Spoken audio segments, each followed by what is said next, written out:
Non, non, Saint il a dit quoi? Doria Ragland en a assez. Je quitte Montecito pour de bon, je ne les ai jamais vraiment vus. 5 mots discrets, mais lorsqu'ils sont prononcés par Doria Ragland, la propre mère de Meghan Markle, ils frappent comme un coup de tonnerre. Et c'est assez brutal en fait. Si la mère de Meghan n'a jamais vraiment vu Archie ou Lilibet, alors qu'est-ce que le monde a regardé pendant toutes ces années? Meghan Markle est maintenant abandonnée par sa mère après que la duchesse ait supplié « Ne me quitte pas ». Le monde a vu la perfection, la mère souriante, les enfants royaux, le manoir ensoleillé de Montecito, mais la perfection a un prix. Et derrière ces photos soigneusement encadrées, quelque chose ne semblait pas réel. Elle a vu comment les mensonges de sa fille ont été exposés, elle a vu comment sa fille utilise les gens. Des murmures ont commencé à émerger de l'intérieur de la maison. Une femme qui y travaillait autrefois a décrit des pièces qui avaient l'air habitées mais ne l'étaient jamais. Des jouets placés avec précision, des couvertures pliées trop soigneusement, pas d'empreinte digitale, pas de rire, pas de bruit. Et en tant que yogi calme, elle ne veut tout simplement pas supporter ça. Et puis les mots de Doria sont revenus. Elle a dit que cela ressemblait à un plateau de cinéma magnifique mais vide. Cette simple phrase a déchiré le silence comme une sirène. Parce que si même leur grand-mère n'a jamais vu Archie et Lilibet, alors qui les a vus? Elle en a eu assez des gémissements constants et des drames. Ce ne sont pas des rumeurs, ce sont des témoignages de ceux qui vivaient derrière ces portes, qui ont tout vu et pourtant n'ont rien vu du tout. On dit que la vérité se cache à la vue de tous. Mais dans cette histoire, elle pourrait se cacher derrière la caméra. Et c'est là que notre histoire commence. La confession discrète de Doria ne vient pas de ragot, elle vient de l'épuisement. La réalité n'est pas celle-là. La réalité, c'est qu'elle est une blague. C'est embarrassant à ce stade. Pendant des années, elle s'est tenue au bord du monde de Meghan, regardant les flashs des caméras, les interviews et les histoires se multiplier. Pourtant, dans toutes les séances de photos et les sourires parfaits des relations publiques, il manquait quelque chose. Les enfants qui étaient censés être au cœur de tout cela. Des personnes proches de Meghan décrivent que sa vie à Montecito non pas comme une maternité paisible, mais comme un art de la performance. Chaque sortie semblait répéter chaque image organisée. Le personnel dit qu'elle arrivait avec des stylistes, des attachés de presse et la sécurité, mais jamais avec Archie ou Lilibet. Lorsqu'on les interrogeait à leur sujet, ces réponses étaient vagues, répétées et étrangement détachées. La femme qui prétendait aspirer à la vie privée a réussi à vivre entièrement devant les caméras tout en gardant les vérités les plus élémentaires hors de vue. Et puis il y a la chronologie. La vie familiale de Meghan a été vendue au public comme un scénario Netflix, soigné, larmoyant, commercialisable, mais ceux qui sont réellement entrés dans cette maison ont décrit une histoire différente. Un froid dans l'air. Un silence qui ne correspondait pas au conte de fées. Même Doria, la seule personne qui aurait dû être la plus proche, était maintenue à distance, autorisée à regarder la marque, mais pas la réalité. Derrière les discours doux et la garde-robe coûteuse, Meghan ne construisait pas une maison. Elle construisait une image. Une image qui exigeait que tout le monde, même sa mère, joue le jeu. Mais lorsque Doria a glissé et a dit la vérité, l'illusion s'est fissurée et la performance de Meghan a commencé à s'effondrer.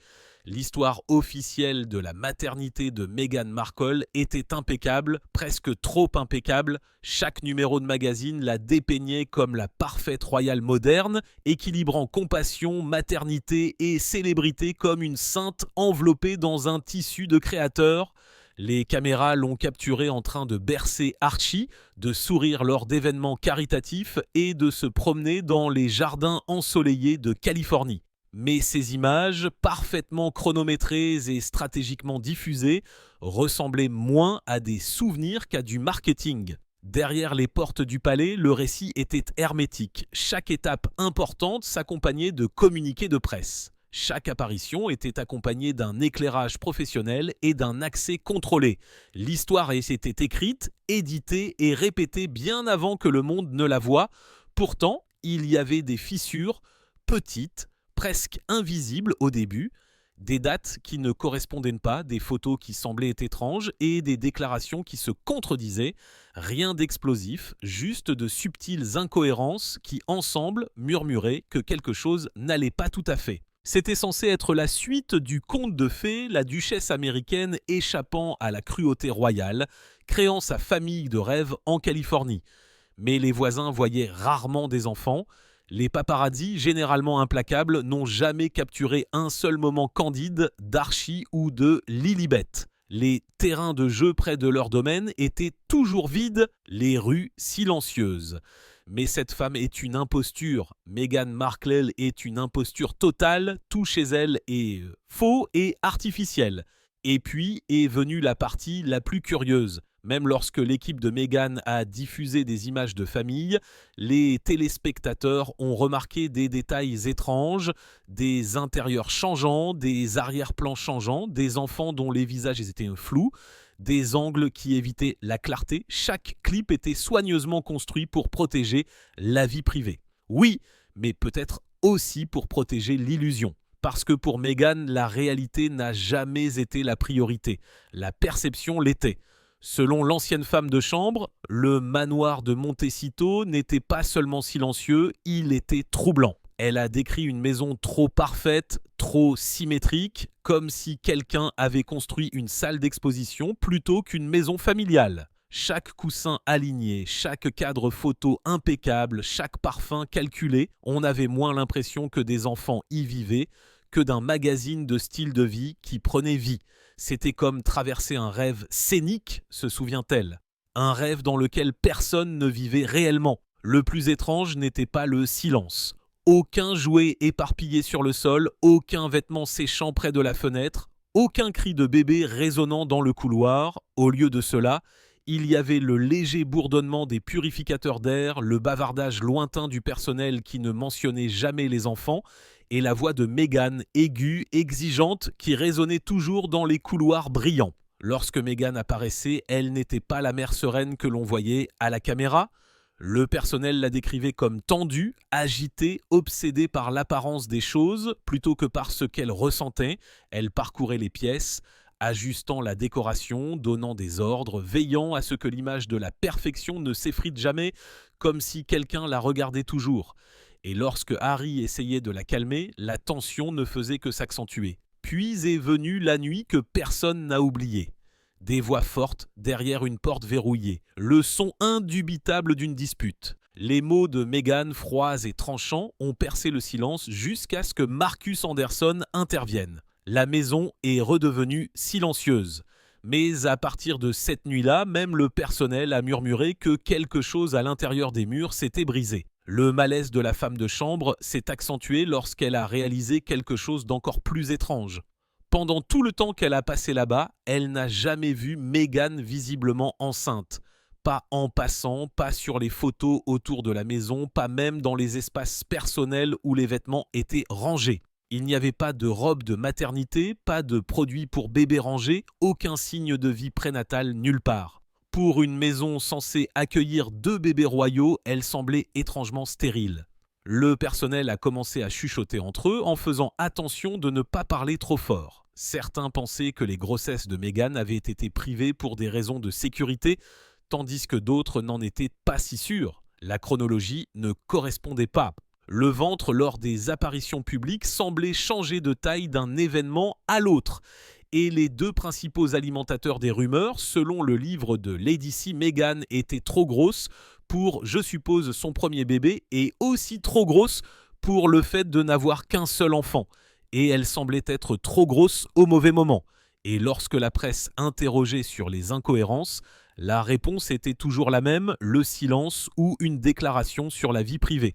Un membre du personnel se souvient avoir entendu l'expression « tout doit avoir l'air authentique » avant une séance photo pour un magazine. Un autre a remarqué que la chambre d'enfant, autrefois censée être luxueusement conçue, restait fermée pendant des mois, intacte. Ses lumières étaient rarement allumées, même les livraisons d'articles pour bébés étaient particulières, des boîtes étiquetées accessoires plutôt que jouets ou vêtements. Lorsque Meghan a finalement refait surface dans l'œil du public après chaque naissance, elle est apparue impeccable, parfaitement coiffée, rayonnante et prête à être photographiée. Pas d'épuisement, pas d'hésitation, pas de traces de nouvelle mère. C'était comme si toute l'expérience avait été répétée, filmée et montée avant même qu'elle ne se produise. À l'intérieur du manoir, les chuchotements se sont transformés en peur. S'agissait-il de protéger la vie privée ou de maintenir un scénario qui ne pourrait jamais être remis en question? Les semaines se sont transformées en mois et le silence à l'intérieur du domaine de Montecito est devenu impossible à ignorer. La femme de chambre qui avait travaillé dans plusieurs maisons familiales auparavant a dit qu'elle ne pouvait pas se défaire d'un détail obsédant. Elle n'a jamais entendu le son d'enfant. Pas de rire, pas de pleurs, pas de petits pas courants dans le couloir. La maison était grande, résonnante et immaculée, mais elle semblait creuse comme une scène entre les actes. Chaque matin, elle nettoyait la même chambre d'enfant intacte, le berceau restait parfaitement fait, ses draps propres et sans plis, un rocking chair qui ne bougeait jamais, des jouets disposés en ligne symétrique comme des accessoires placés pour l'exposition. Même l'écoute bébé était impeccable, ne montrant aucun signe d'utilisation. C'était comme si l'idée d'enfant existait, mais pas les enfants d'eux-mêmes. Lorsque des visiteurs venaient, le personnel recevait des instructions claires. Gardez les portes fermées, évitez les questions et ne mentionnez jamais Archie ou Lilibet par leur nom. Les invités étaient conduits uniquement dans les pièces sélectionnées, les pièces pittoresques destinées à refléter les images que Meghan et Harry avaient partagées avec le monde, mais les chambres, les aires de jeu interdites, verrouillées. Certains employés ont commencé à croire que les enfants étaient ailleurs, cachés à la fois de la famille et du personnel. D'autres soupçonnaient quelque chose de plus sombre, qu'ils n'étaient jamais là du tout. Mais personne n'osait interroger Meghan directement. Son tempérament, disait-il, était imprévisible. Un seul mauvais mot pouvait coûter un emploi. Pourtant, la question persistait dans tous les coins de cette maison vide. Où étaient Archie et Lilibet ? Parce que pour une maison construite autour de l'image de la famille, elle n'emportait aucune chaleur. Lorsque le documentaire Netflix de Meghan et Harry a été diffusé, la femme de chambre, alors renvoyée depuis longtemps du personnel de Montecito, s'est assise pour le regarder par curiosité, mais en quelques minutes, elle a ressenti un froid glacial de reconnaissance mêlé d'incrédulité. Cela jette le doute sur tout ce qu'elle publie sur ses réseaux sociaux. Genre, est-ce que les enfants sont réels ? A-t-elle changé la couleur des cheveux, qui ne cessent de monter et de descendre ? Génial. La maison montrée à l'écran n'était pas la même maison dans laquelle elle avait travaillé. La disposition, les fenêtres, même l'escalier, tous subtilement différents. La cuisine de la série était exposée au soleil dans la mauvaise direction. Et la décoration du couloir ressemblait à une réplique de designer, pas à la vraie. Au début, elle a pensé qu'elle se trompait. Peut-être avait-il rénové. Mais au fur et à mesure que les scènes se sont poursuivies, sa confusion s'est accentuée. L'aire de jeu pour enfants montré dans le documentaire n'existait pas dans la maison qu'elle connaissait. Le sentier du jardin était également différent. En réalité, cette étendue de verdure ne menait nulle part. Ici, elle menait à un banc parfait où Meghan était assise, racontant sa douleur à la caméra. Chaque détail était impeccable, cinématographique, irréel. La production prétendait montrer leur vie authentique. Pourtant, tout semblait construit, de l'éclairage à la façon dont Meghan berçait la main du bébé qui n'apparaissait jamais complètement à l'écran. Même Harry semblait répétant des lignes qui faisaient écho à leurs interviews mot pour mot. Pour la femme de chambre, c'était comme regarder un film tourné sur un plateau prétendant être leur maison. Elle a reconnu des meubles qui avaient été loués à une entreprise de mise en scène des mois plus tôt. Tout était trop précis, trop parfait. L'illusion d'authenticité soigneusement encadrée pour des millions de personnes. Et c'est alors qu'elle a réalisé la vérité que personne n'osait dire à voix haute. Peut-être que ce que le monde a vu sur Netflix n'était pas du tout leur vie, peut-être que c'était leur version de celle-ci. Derrière les portes de Montecito, le contrôle était primordial. Chaque mouvement, chaque mot, chaque image qui quittait la propriété passait par l'approbation de Meghan. Les employés étaient tenus de remettre leur téléphone avant les quarts de travail. Les caméras étaient interdites et même les conversations sur la famille étaient interdites. L'atmosphère était étouffante, Un rappel constant que la vie privée n'était pas seulement préférée, elle était appliquée. D'anciens employés ont dit que c'était comme travailler à l'intérieur d'une forteresse, pas d'une maison. Chaque fenêtre avait du verre teinté, chaque entrée était surveillée, les livraisons arrivaées par des portes secondaires, des portes secondaires, étaient enregistrées et inspectées. L'équipe de Meghan dirigeait le domaine comme un studio de production, des horaires, des accords de confidentialité signés et des répétitions sans fin pour la perfection. Rien de spontané, rien de réel. Ceux qui remettaient en question les instructions étaient rapidement remplacés. Meghan exigeait le silence, non seulement des médias, mais aussi des personnes qui voyaient derrière sa performance. Il ne s'agissait pas de protection, il s'agissait de la préservation de son image, de son récit, de son contrôle. Même Harry semblait distant, plus comme un rôle de soutien qu'un partenaire. Ses mots suivaient les siens, sa présence était atténuée. Et dans ce silence, l'illusion restait incontestée.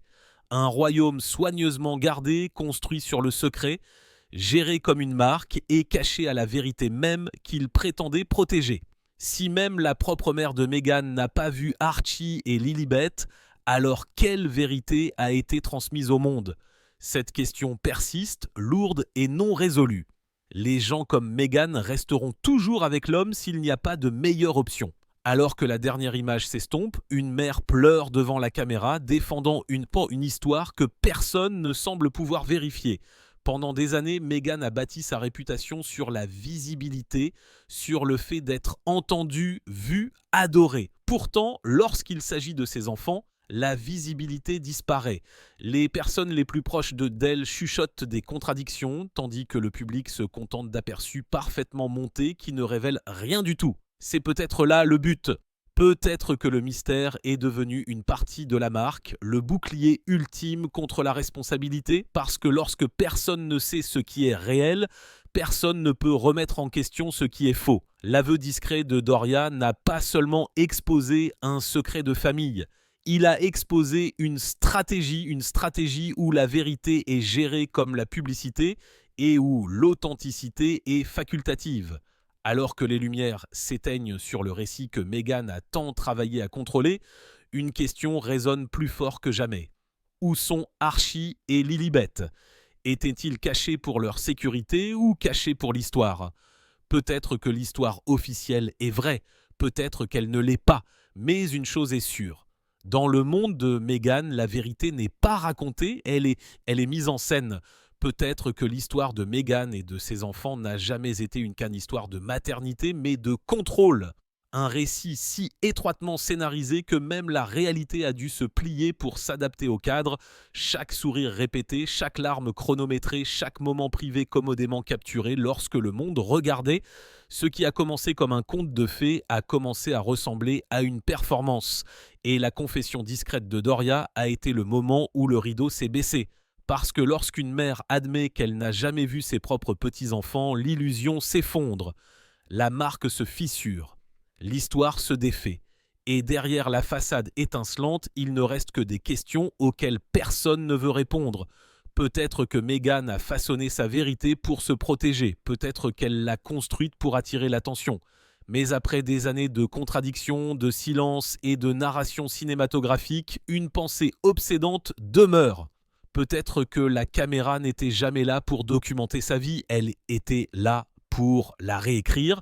Si vous voulez voir jusqu'où va réellement ce schéma de tromperie et de secret, regardez mon enquête précédente sur l'ONU qui couvre le passé de Meghan à la Soho House. Vous regardez Star Spotlight où la vérité se cache entre les gros titres.